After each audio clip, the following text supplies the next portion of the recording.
En este sentido, desde tiempos ancestrales el hombre ha soñado en poder contactar con civilizaciones de otros planetas. Asimismo, son muchos los historiadores e investigadores que relacionan antiguas civilizaciones, como por ejemplo la sumeria y la egipcia, con el contacto con una civilización tecnológicamente superior. Precisamente nuestro siguiente invitado, tras una ardua investigación de varios años por todo el mundo, nos presenta en su última obra la posibilidad de que la humanidad haya sido visitada por seres de otros planetas desde un pasado muy remoto.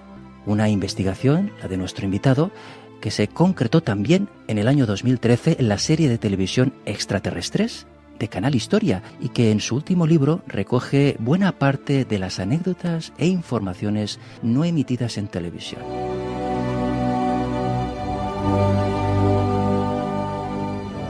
Y para hablar de los aliens ancestrales y las claves secretas de nuestra historia, tenemos con nosotros esta noche en Luces en la Oscuridad Josep Guijarro, reportero de prensa, radio y televisión, investigador de los enigmas del pasado, miembro del equipo de investigación de la revista Enigmas, escritor y autor de Aliens Ancestrales, de Ediciones Luciérnaga, del Grupo Planeta.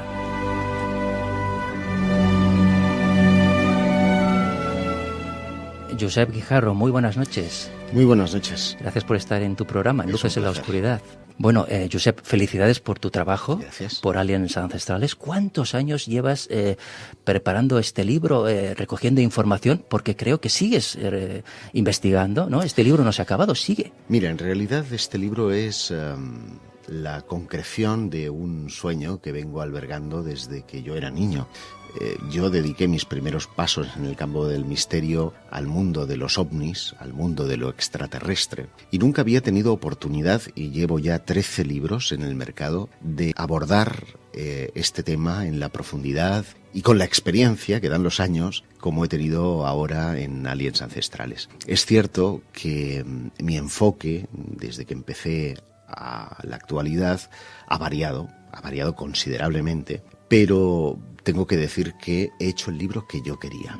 Me apetecía. Y además viene después de una exitosa serie en televisión, Extraterrestres, Canal Historia. Canal Historia, donde durante 3 temporadas consecutivas hemos alcanzado los más altos índices de audiencia en la cadena, y había tantísimo material que no había podido ver la luz, que esto, si sale bien, podría decir que podría ser un primer volumen, porque he abordado única y exclusivamente la parte que referiría a nuestro pasado ancestral, pero hay desde luego también muchas cosas que tienen que ver con lo contemporáneo. Pero como primer paso y contacto ha servido de revisión, de un lado, de las tesis que desde mis tiempos mozos, seguramente también los tuyos y los de Riva, cuando leíamos a Eric von Däniken, cuando leíamos a Peter Krasa, Pauwels y Berger, habíamos idealizado esa imagen de una prehistoria relacionada con dioses que venían de las estrellas, con esas pistas de Nazca como pistas de aterrizaje, en fin, con cosas que admito fueron exageraciones, fueron seguramente, digamos, una forma no de mentir, pero sí de exagerar la realidad. Y como homenaje a esa revisión he querido plantear en el libro otros interrogantes, que no fueran precisamente ese de las pistas de Nazca o de las pirámides hechas por extraterrestres, sino una aproximación seria y rigurosa como corresponde a los tiempos en los que vivimos. Para empezar a analizar algunos de los puntos de tu apasionante relato sobre la posibilidad de que la humanidad haya sido visitada por seres de otros planetas desde un pasado remoto, vamos a empezar, si te parece, por un hallazgo arqueológico en Nicaragua, que creo yo te sirvió de punto de partida para iniciar tu investigación por una docena de países, ¿no? En este sentido, Josep, ¿qué encontraste en la conocida como la Cueva del Duende en Nicaragua? Lo que voy a decir a lo mejor a la mayoría le puede parecer algo pueril. Yo me había tomado un descanso de las temáticas paracientíficas. Estuve dirigiendo durante 6 años la revista Rutas del Mundo, dedicada al mundo del turismo, y siempre me perseguían los temas misteriosos. Siempre, tengo que reconocerlo. Entonces, yo estaba en Nicaragua para hacer un reportaje sobre la contra nicaragüense, como puedes imaginar, de nada tenía que ver con el mundo de los tema ovnis. Político. Tema político. En realidad iba a realizar una biografía sobre Ernesto Cardenal, que fue uno de los curas, ideólogos, un monje trapense, que estuvo detrás de lo que se dio a llamar la misa campesina, ¿no? Y allí empezó la revolución, aquellos campesinos que que de repente, vamos a llamarle teología de la liberación, irrumpen con eso y a partir de ahí se enfrentan al sistema. Y el día antes de abordar esta biografía, con tiempo libre me fui a visitar un museo, el Museo de Severosini, un italiano que había ido a parar, no sé por qué razón, a ese archipiélago remoto que está en el lago Nicaragua, las islas del archipiélago de Solentiname, y entre la cerámica, las tallas náhuatl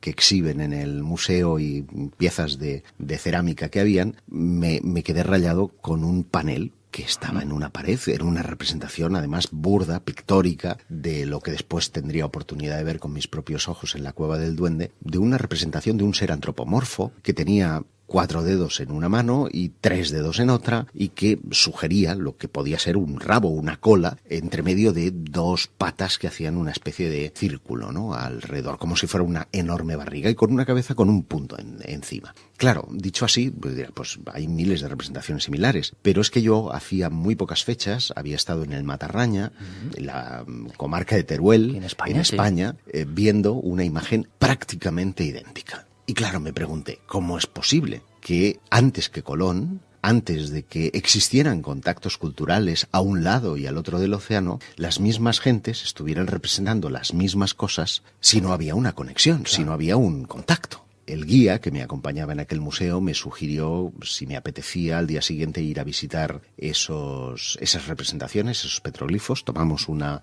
embarcación neumática hasta la isla del Duende, hasta la isla de la Venada, donde está la Cueva del Duende, y a pie de playa, porque literalmente se la va a comer el agua un día de estos a esta cueva, desde prácticamente la embarcación ya advertías la silueta de algunas caritas, de espirales, que es algo que me ha ido persiguiendo a lo largo de toda la investigación, y de esta figura icónica, ¿no? El patrón de la Panga me preguntó que por qué razón tenía yo tanto interés en ver todo aquello, y al plantearle el asunto de las comunicaciones intercontinentales antes de la conquista, el hombre se encogió de hombros, y yo, tras disparar varias ráfagas fotográficas a aquel elemento, le conté lo del Teruel.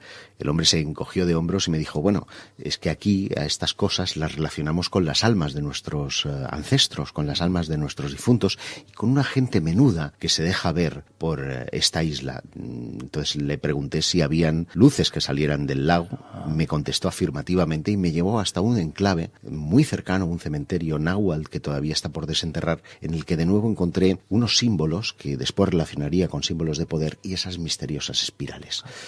La pregunta era, ¿estaba representando el hombre prehistórico las cosas que veía o tenía alguna otra representación? Porque huelga decir que un historiador que se llama Rebullida, en Teruel, analizando esta imagen que ha denominado entidad astral de la Fresneda, que es el lugar exacto del Matarraña en el que se encuentra, ha relacionado los dedos, los 4 dedos de una mano con los planetas que están más allá y que podían ser conocidos en aquella época porque eran ocularmente visibles del planeta Tierra, y los otros 3 con la Tierra, Venus y Mercurio.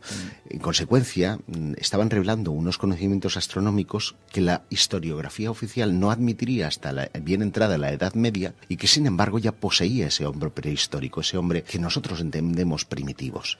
La pregunta es, ¿fueron alguien a instruirles? Y si ese alguien no tenía barcos, venía de las estrellas, y nos vamos a encontrar a lo largo y ancho del mundo con mitos, leyendas alusivos a esos mismos dioses, que son representados de la misma forma, que han sido adorados de la misma manera, que han venido con el mismo propósito de enseñanza, de instrucción, y que han prometido todos regresar. Esa coherencia argumental en lugares remotos sin que existiera un contacto cultural, a mí me hace pensar que realmente ese contacto no vino de aquí, sino que vino de arriba, que de hecho es de donde dicen que vino. Y que hay una conexión mayoría, ¿no? En todos los casos, en todo el mundo. Es curioso, Josep, a veces la vida, como acontecimientos que nos pasan, ¿verdad?, nos encaminan hacia algún lugar, hacia algún propósito, ¿no?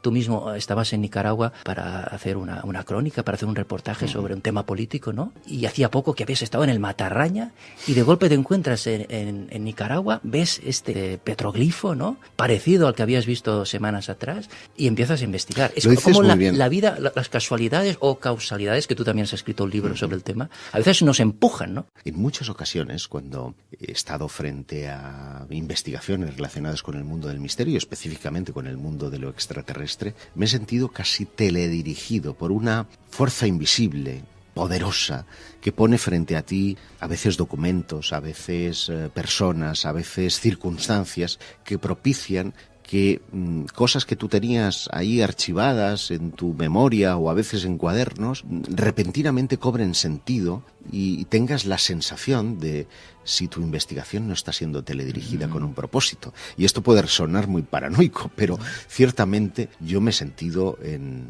muchas ocasiones presa o instrumento de eso que tú has llamado causalidad, que no casualidad. Tal y como apunta nuestro invitado en su magnífico libro, investigar la relación entre las representaciones prehistóricas y los cuerpos celestes es todavía hoy tabú en ciertos círculos académicos, porque casi nadie quiere reconocer que la cultura neolítica pudo poseer una ciencia astronómica mucho más avanzada que la medieval. Esta posibilidad ha abonado el campo a ideas que sugieren cierta injerencia externa, ¿no? La teoría de los dioses astronautas, que también abordas en tu libro, Josep. Siguiendo en Nicaragua, ¿qué otras coincidencias encontraste esta vez en la ciudad maya de Copán? ¿Es cierto que encontraste sorprendentes frisos que contienen gestos de manos que corresponden a los mudras que se practican en Oriente o en el budismo? En efecto, fue así. 2 días más tarde de esta incursión fueron 4 días más tarde de esa incursión en la selva nicaragüense. Bajé primero por todo el río San Juan, siguiendo un poco la ruta de los conquistadores hasta la localidad del Castillo, y he estado persiguiendo por el huracán Alma, que en aquel momento me estaba regalando agua y viento a raudales, decidí poner rumbo a Honduras. Aterricé en la capital y de allí, tras un par de días de descanso y de conexión a internet y duchas, que cuando estás en la selva es difícil de hacer, puse rumbo a la localidad de Copán, que está fronteriza con Guatemala aproximadamente unos 15 kilómetros y que alberga, seguramente Copán no es conocida por sus grandes pirámides, más bien son chiquititas, cuando no enanas, ni por sus templos. Hay alguno que es impresionante, pero no son muy relevantes, pero sin duda la ciudad maya con mayor cantidad de glifos. Y como digo, me estaba persiguiendo el puñetero huracán, arreció la lluvia, tuve que guarecerme en el museo y allí conocí al que después sería mi guía, Antonio Ríos Aguilar, un hombre muy místico que trabaja codo con los arqueólogos norteamericanos que están hoy día todavía desentrañando buena parte de los misterios que rodean a esta ciudad maya. Y al estar paseando por la galería superior, advertí algo que me llamó poderosamente la atención. No solo que los rostros de los jerarcas, de los reyes mayas me parecían chinos, sino, como bien indicas, que la posición de sus manos sugerían lo que se llaman mudras, es decir, son gestos que se utilizan dentro del contexto del budismo tibetano y del yoga para reactivar energías a través del cuerpo y que parecían estar indicando señales. Habían 3 frisos, por ejemplo, donde el personaje central tenía la posición de las manos en una posición en uno, en otra en otro, y era la misma representación y lo único que variaba era las manos. Y Antonio me dijo, son mudras. Pero claro, ¿cómo podían ser mudras si tampoco la historiografía reconoce que hubieran contactos con los chinos, ¿no? Algunas de las efigies que se distinguen allí evocan claramente las facciones chinas, y incluso hay un lingüista que ha relacionado la lengua maya con los naga mayas que están en los Himalayas y que presentan fonemas y glifos en un alto porcentaje relacionado con la lengua maya. Esto indicaría que hubo en un tiempo primitivo, mucho antes de la llegada de los conquistadores, un contacto cultural no reconocido por la ciencia. Y a mí me resultaba esto evocador a la hora de plantear que realmente hay que reescribir muchas cosas de nuestro pasado antes que cerrarnos a la evidencia de que los contactos culturales se produjeron a partir de 1492, fecha en la que llega Colón. Fecha, por cierto, anunciada dentro de todas las profecías, tanto de mayas, aztecas como incas, como el regreso de su serpiente emplumada, de su dios principal en el panteón, ese Quetzalcóatl, ese dios mitad hombre, mitad serpiente, que para mí no es que fuera así, sino que es una idea mitológica, que es el instructor, fíjate bien, de la arquitectura, de la domesticación de los animales, de la agricultura, en definitiva de la astronomía, en definitiva de las bases que propiciaron el desarrollo de la civilización. Y no solamente en México. Te das cuenta, por ejemplo, que en Sumeria, la cuna de la civilización occidental, también es un guardián del Anu, de las puertas del cielo, representado en forma de serpiente con alas, el que instruye a la humanidad, en ese caso primero a los acadios, después a los sumerios, después a Mesopotamia y Babilonia, en la agricultura, en la domesticación de los animales, en los cultos, en definitiva, en el dominio de la metalurgia, en definitiva, de las bases de la civilización. El hecho de que dos portentosas civilizaciones, aisladas por un océano, estén representando del mismo modo a sus deidades, que elementalmente estén hablando exactamente de lo mismo, y lo que es peor, cuando hablan del Anu los sumerios, o cuando hablan de su cielo los mayas, están aludiendo a un punto concreto del firmamento, que son las 7 cabrillas. Las 7 cabrillas son las Pléyades, un cúmulo estelar que está situado a 440 millones de años luz de la Tierra y que definitivamente sería la patria chica de esos dioses.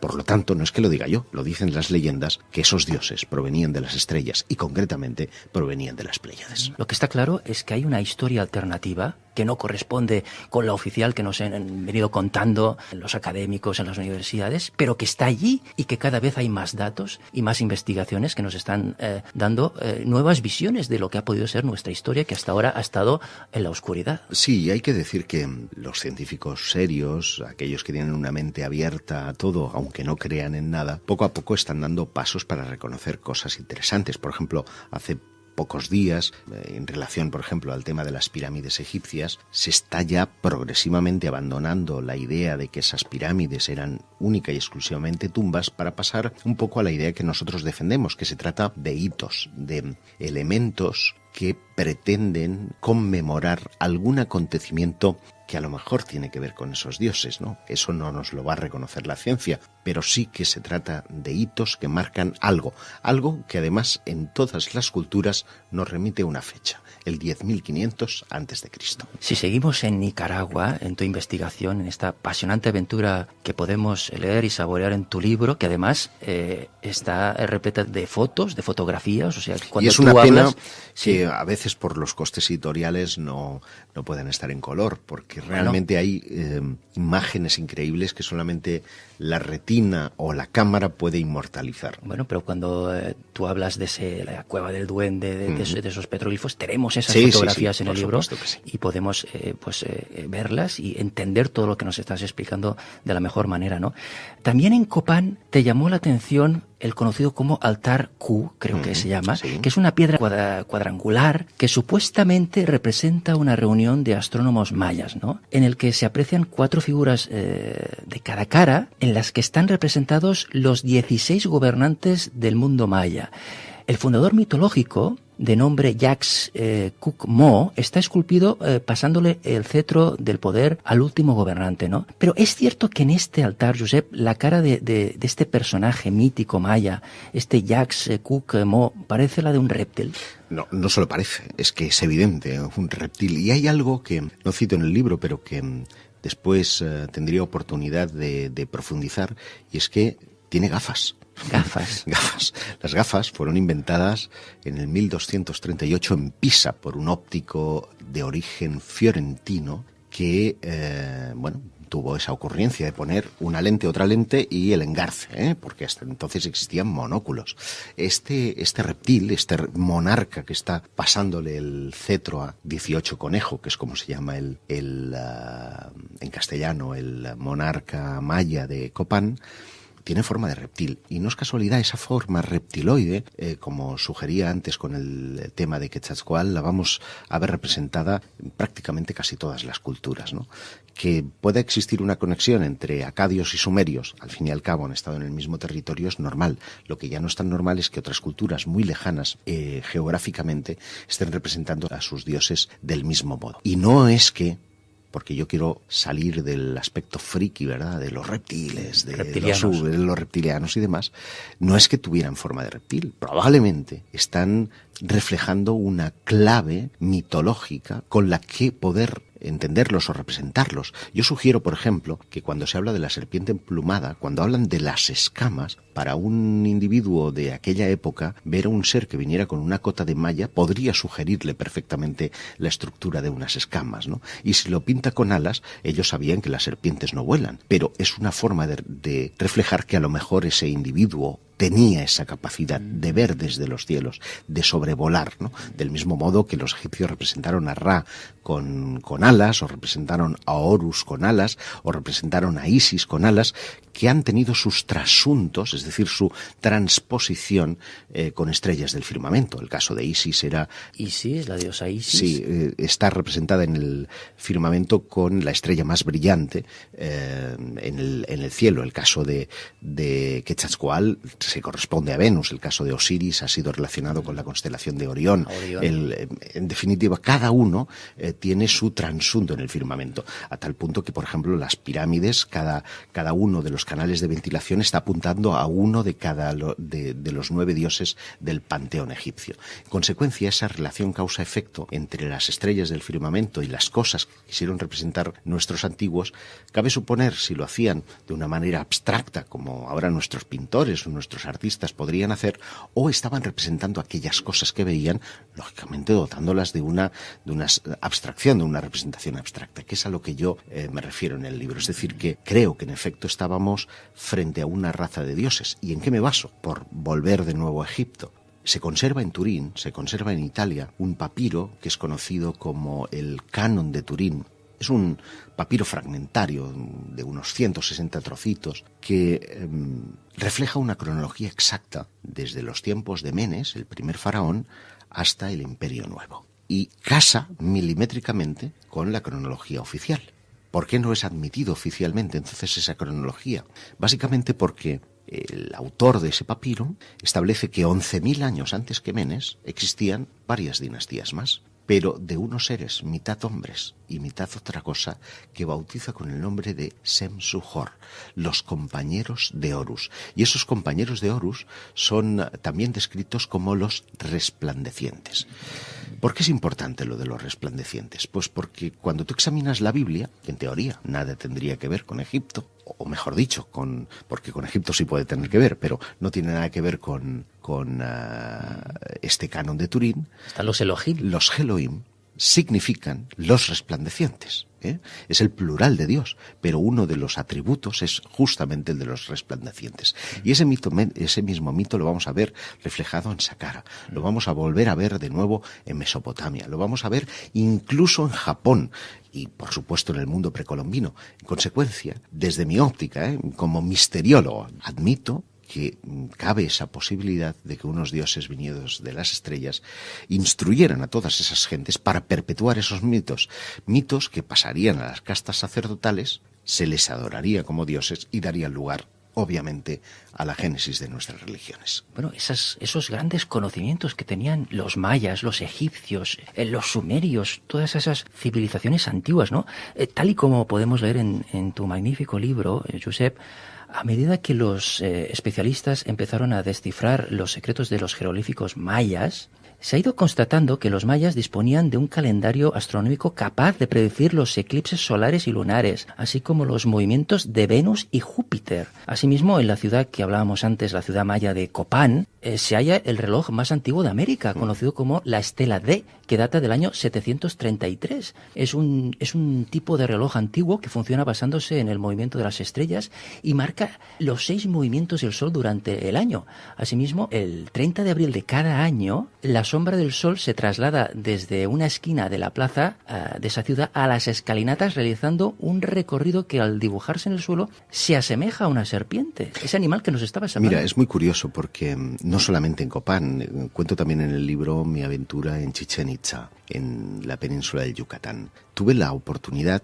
también por azares del destino, llámale causalidad, yo iba para una reunión empresarial que se celebraba en Puebla y coincidía que estando en México el día 21 de marzo, que se produce el equinoccio, pues tenía oportunidad de ver una de las cosas más comentadas y seguramente desconocidas por el gran público, que es la bajada de Kukulcán. Kukulcán es el dios que corresponde al Quetzalcóatl de los aztecas, y en la pirámide de Chichén Itzá se manifiesta porque la ingeniería y el conocimiento astronómico de los mayas era tan elevado que orientaron la pirámide de tal modo que las esquinas que dibujan, imagínate una pirámide escalonada, ¿verdad?, que dibujan la sombra que proyectan sobre la balaustrada de la escalera que sube hasta la cima de la pirámide, hacen una forma de reptil, de manera que colocaron esculpidas 2 cabezas de serpiente en la base de esa balaustrada, de ese principio de la escalera, y solamente 2 días al año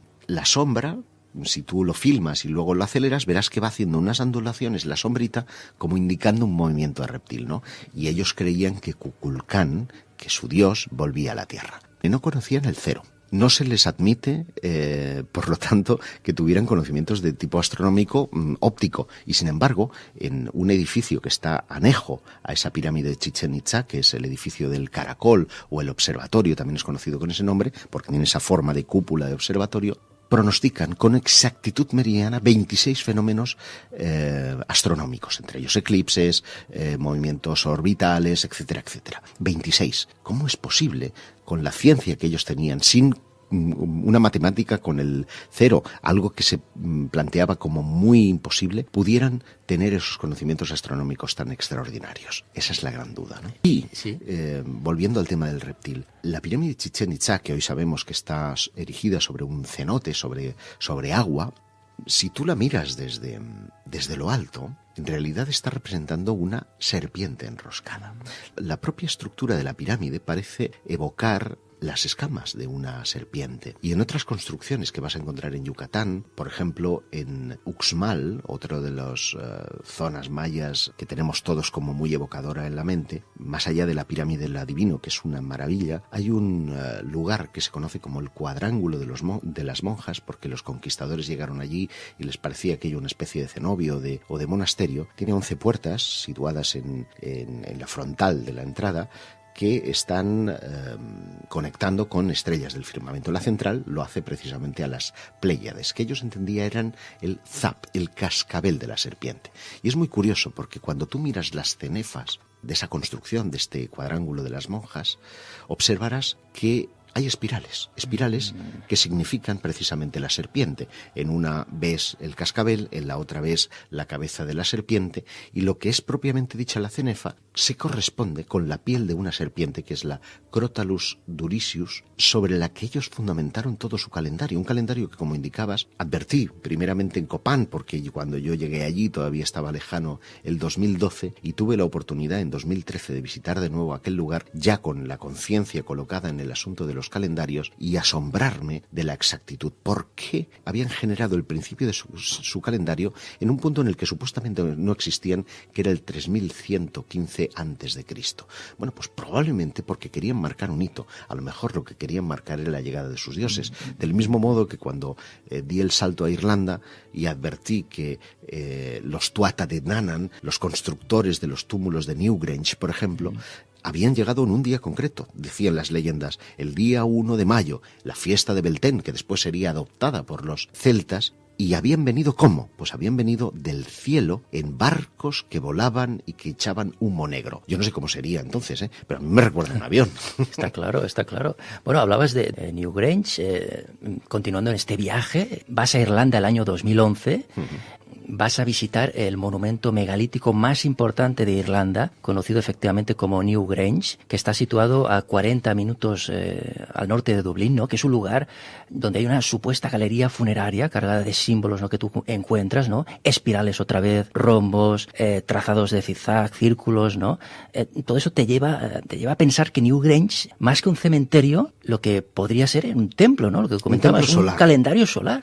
Sí, porque fíjate, es muy curioso. Oficialmente Newgrange es una tumba, pero no se encontraron un hueso, ni uno. Se encontraron unas cenizas en el Santo Santorum, punto. Una construcción que lleva ahí erigida más que las pirámides de la meseta de Giza. Por lo tanto, es muy antigua. Es uno de los movimientos megalíticos más antiguos de toda Europa. Y que, asombrosamente, un día al año, que es el 21 de diciembre, el primer rayo de la mañana penetra por un tejadillo que está en lo alto de la puerta de entrada, se proyecta en el suelo y a medida que va avanzando la luz solar, el rayo entra en los 18 metros, llega al Santo Santorum y ilumina específicamente una de las dos espirales que están en ese Santo Santorum.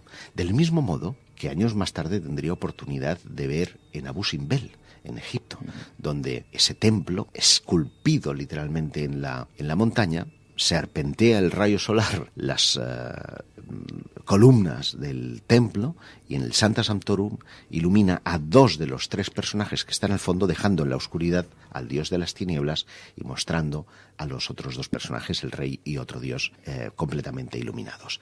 Para hacer esa precisión, uno requiere de conocimientos astronómicos, constructivos y matemáticos que por lo menos la ciencia no les admite. En consecuencia, vuelvo a insistir, debe haber algún tipo de injerencia, algo que intervino en un momento determinado para que aquellas gentes depositaran su atención en el firmamento. Ahora hablamos de Dublín, de Irlanda, de ese Newgrange. Según la tradición pagana, este territorio de Irlanda estuvo ocupado por los Tuatha de Danann, o dioses venidos del cielo. Los dioses de la Britania prehistórica, oscurecidos por siglos de cristiandad, han llegado a nosotros gracias a los manuscritos de Gales. El mito originario habla de una guerra entre dos razas aparentemente divinas. Los Tuatha de Danann, literalmente las tribus de la diosa Dana, y los Fomoré, un misterioso pueblo de gigantes que vivía alrededor de Irlanda y que continuamente amenazaba con invadirla, ¿no? O sea, todos estos datos que tú vas recopilando también en el libro, en tu investigación, nos vienen a dar a entender que efectivamente hubo una raza de gigantes. Exacto, o que hubo haberse producido un contacto en la prehistoria con estos seres de otros mundos que más tarde se convirtieron en dioses, en gigantes. Fíjate, es muy curioso porque esa es otra de las constantes que he encontrado en todos mis viajes. En Irlanda, por supuesto, se habla de esos gigantes prácticamente como enemigos de esos dioses que vienen de los cielos.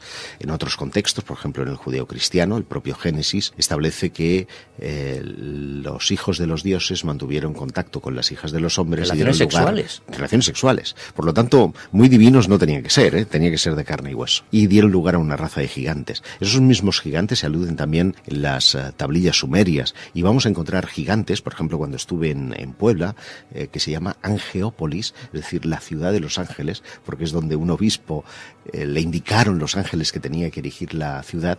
Cuenta la leyenda que un gigante, Shelhua, con otros 7 individuos que habían descendido del firmamento, mandaron construir la pirámide más grande del mundo, que está ahí, Cholula.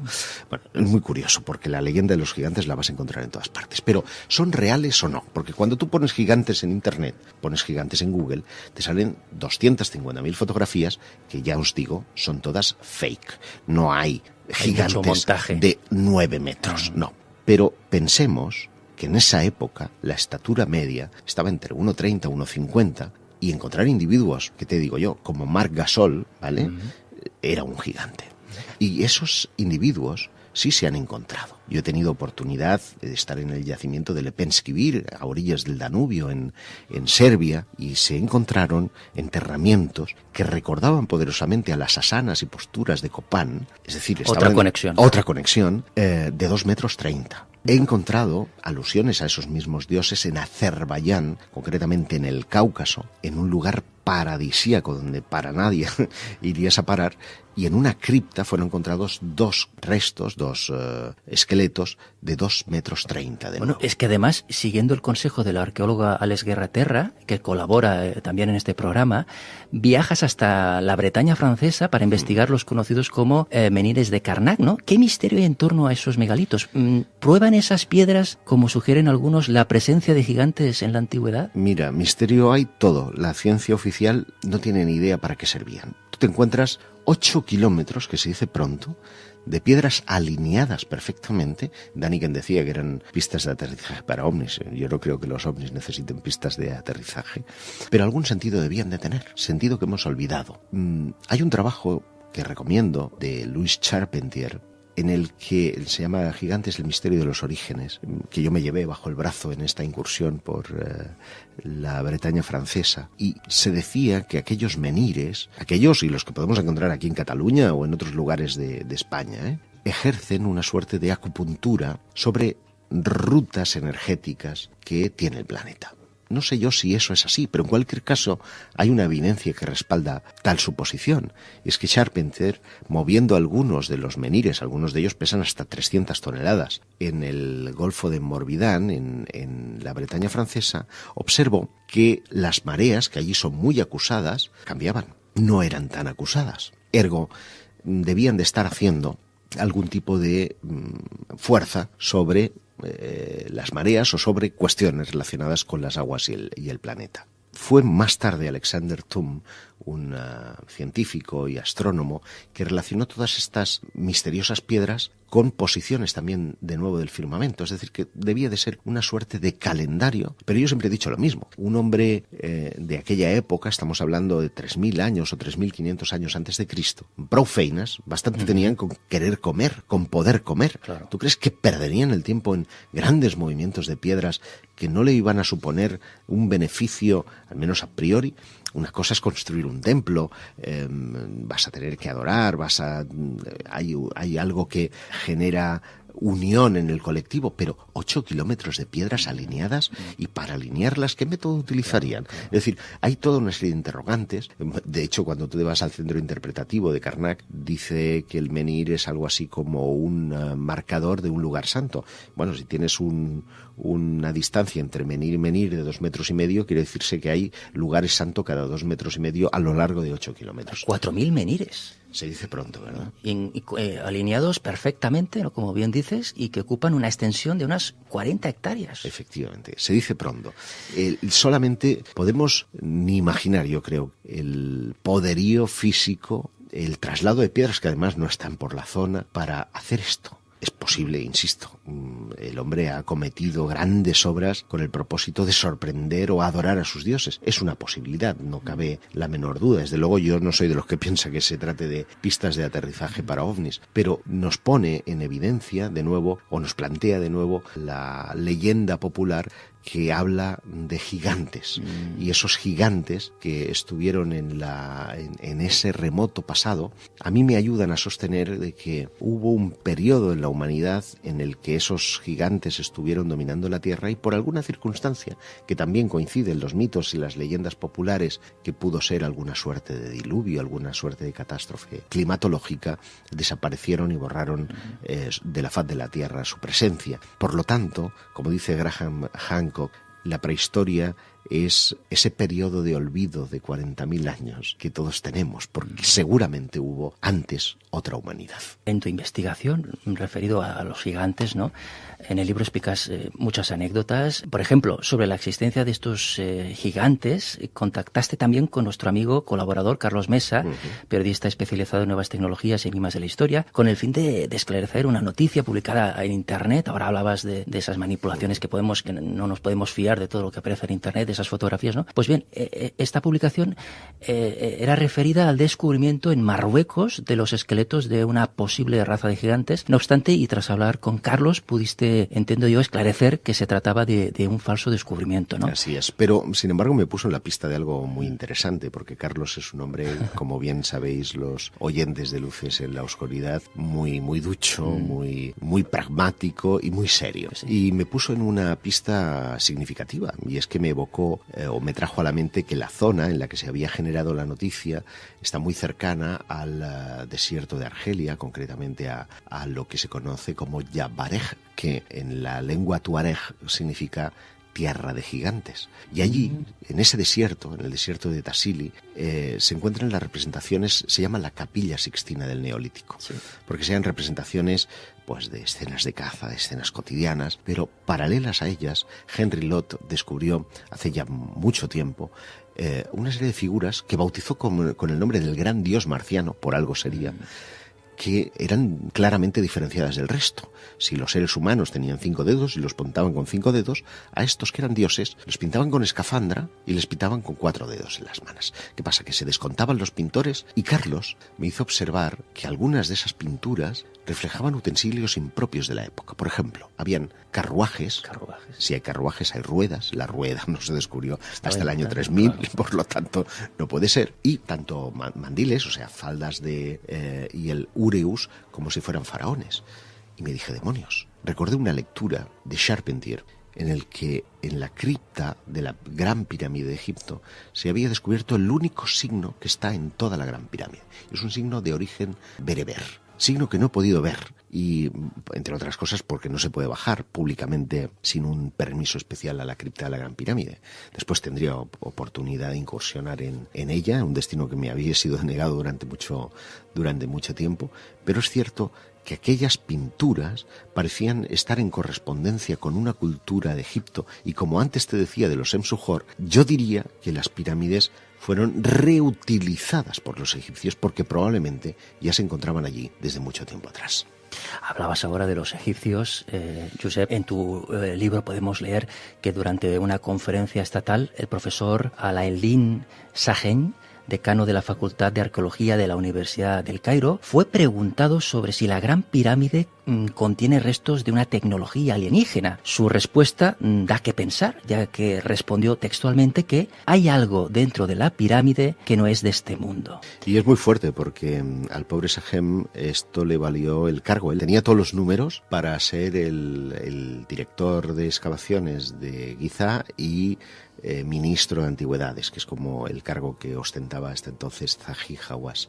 Esas declaraciones, que fueron recogidas primero por el arqueólogo polaco que la hizo, no sé si con mala uva o con poca uva, y posteriormente por el portal de noticias Yahoo, le valieron que se le desacreditara y de nada valiera que él dijera que él no decía ese tipo de tonterías y demás. Pero el caso es que todo el mundo lo piensa. Todo el mundo piensa que no que las pirámides hayan sido hechas por extraterrestres, yo no lo creo. Creo que fueron hechas por seres humanos, que no por los egipcios, por seres humanos antes de los egipcios. Otra humanidad distinta y que muy probablemente alberguen en su interior claves que pueden ser muy importantes para desentrañar ese misterio, porque, como decía Robert y Jean-Paul Boval, autores de la teoría de la correlación de Orión, parece que la pirámide o la Gran Pirámide está programada para ir soltando periódicamente nuevos datos en la misma medida en la que la civilización humana avanza. Ahora, por ejemplo, hemos podido explorar los canales de ventilación de la Cámara de la Reina y observar que hay en su interior unas portezuelas. Detrás de esas portezuelas, años más tarde, cuando se desarrolló una nueva tecnología, pudimos ver que habían unas pinturas al otro lado que marcan exactamente los 65 metros de distancia del punto de origen y que hay otra portezuela más. Parece que, claro, esto en el siglo XIX, en el siglo XVIII era imposible porque no había la tecnología que permitiera meter una camarita por un canal de ventilación de 10x10. Por lo tanto, en la misma medida en la que avanza la tecnología, tenemos nuevas pistas. Nuevos datos, claro.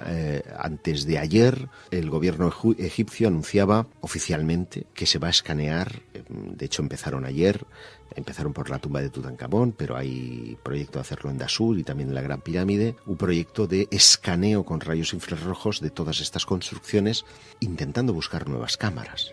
Luego, no debemos de estar tan desencaminados cuando apuntamos estas cosas, cuando el gobierno egipcio, en este caso también con otras universidades y estudiosos de otras partes del mundo, exploran la posibilidad que venimos reclamando de que hay espacio por lo menos para que otras cámaras existan en un lugar tan asombroso como la Gran Pirámide de Giza. Bueno, es que además existe también la hipótesis que en el año 10.500 a.C. el Nilo estuvo gobernado, como bien comentabas antes, por unos enigmáticos seres semidivinos que gozaban de grandes conocimientos astronómicos que legaron a los sacerdotes y los faraones en forma de relatos míticos y lugares señalados, ¿no? Nos referimos a los Shem-Shu-Hor que hablabas antes, ¿no? También el ingeniero egipcio Robert Bauval y el investigador británico Graham Hancock afirmaron en 1996 en su obra Guardián del Génesis que antes de las civilizaciones sumeria y egipcia debió de existir una casi increíble civilización ancestral que culturizó Egipto, Sumer, la India, Grecia y México y que dejó huellas profundas en sus sistemas de creencias, ¿no? Hablabas también hemos hablado durante la entrevista de México, ¿no? De esa clase de conexión que existió entre los pueblos ancestrales de México y las estrellas que conforman las Pléyades, ¿no? Las Pléyades, que también son conocidas, como decías, como las 7 hermanas o las cabrillas, que son un grupo de estrellas situadas a una distancia aproximada de 440 años luz de la Tierra y se formaron hace apenas unos 100 millones de años aproximadamente, ¿no? Y conforman un cúmulo estelar visible en el cielo nocturno al ojo desnudo. ¿Cómo podían tener esos ancestros esa información, esa conexión con las Pléyadas, ¿no? Hablas, entre otros muchos puntos también en el libro, Josep, de la Atlántida, de los descendientes de Aslan, del mapa de Piri Reis, de las piedras de Ica, de muchos otros puntos interesantes. Tanto el mapa como las piedras, quiero decirte, sí, los desmitifico. Es decir, yo en mis tiempos mozos creía a pies juntillas que aquello podía ser un conocimiento ancestral y hoy día digo rotundamente que fueron falseadas. En el caso de Piri Reis, todo lo contrario, no fue falseado, se ajusta perfectamente a los conocimientos de la época y lo que he hecho es un trabajo de documentación extraordinario para probar que Piri Reis, que además estuvo en España, él estuvo en el sur de España, en Cádiz, tuvo la oportunidad de documentar perfectamente las cosas que están en su mapa y no dibujan para nada la presunta Antártida, la tierra de hielos, sino que lo que hizo fue estirar su mapa y montar su mundo conocido, que era hasta Brasil. Es algo que, dicho así, es difícil de explicar, pero que remito a los oyentes a que lean en el libro, en Aliens Ancestrales, porque allí viene toda la documentación y además viene muy bien ilustrado. Datos e investigaciones que apuntas en tu magnífico libro, que nos dirigen, apuntan a que pudo existir, como hemos dicho durante la entrevista, una humanidad anterior a la nuestra, ¿no? En este sentido, Josep, y para finalizar, ¿crees que la cuestión no es de quién descendemos, sino de dónde? Pues me parece magnífico, sí. Mira, la tesis que yo sostengo es que una civilización alienígena que pudiera estar en un momento de su evolución similar al nuestro. Ahora estamos haciendo nuestros primeros pasos en Marte, ¿no? Con la idea de terraformarlo tarde o temprano. La agua líquida, ¿verdad?, que se ha descubierto, la vida que puede haber en el planeta. Sí. Pues claro, pero ese es un horizonte relativamente cercano en el sentido de que si nuestro Sol se apaga o los recursos de la Tierra desaparecen, necesitamos buscar algo que esté fuera de nuestro sistema solar. Pero es evidente que tenemos que empezar por dar nuestros primeros pasos en nuestro sistema solar. ¿Qué ocurre? Que esta civilización podía encontrarse en esa misma tesitura. No podemos salir más allá de nuestro sistema solar porque funcionamos como los humanos con cohetes de hidrocarburos. ¿Qué pasa? ¿Cuál es el legado de la vida? La vida lo que nos propone es reproducirnos. Y si no puedes reproducirte como especie, la única forma que tú puedes encontrar es la de coger tu ADN, coger ADN como si fuera un arca de Noé de todas las especies de tu planeta, colocarlas en una nave espacial y mandarlas al espacio como un mensaje lanzado en una botella. Imagínate que tarde o temprano esa botella termina por efecto de la gravedad.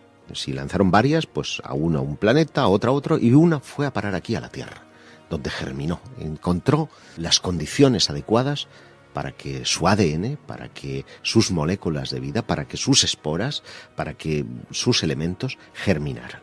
Ellos puede pasar que se extinguieran o puede pasar que no se extinguieran, que sobrevivieran y que desarrollaran una tecnología capaz de vencer esas distancias siderales.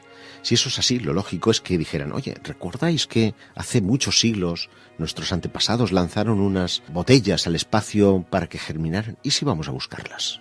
Y encontrar la Tierra. Y nos encontraran a nosotros.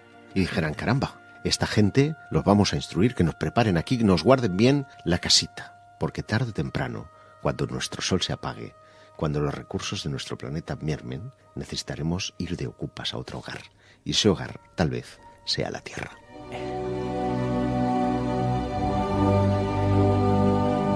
En su última obra, Aliens Ancestrales, de Ediciones Luciérnaga, Josep Guijarro compara los rasgos que defienden o que definen las diversas culturas de la antigüedad a través de sus mitos y sigue las huellas de una civilización perdida a través de piedras y construcciones para constatar que antes de la última glaciación hubo una edad de oro del conocimiento. Josep Guijarro, ha sido un placer tenerte esta noche en Luces en la Oscuridad.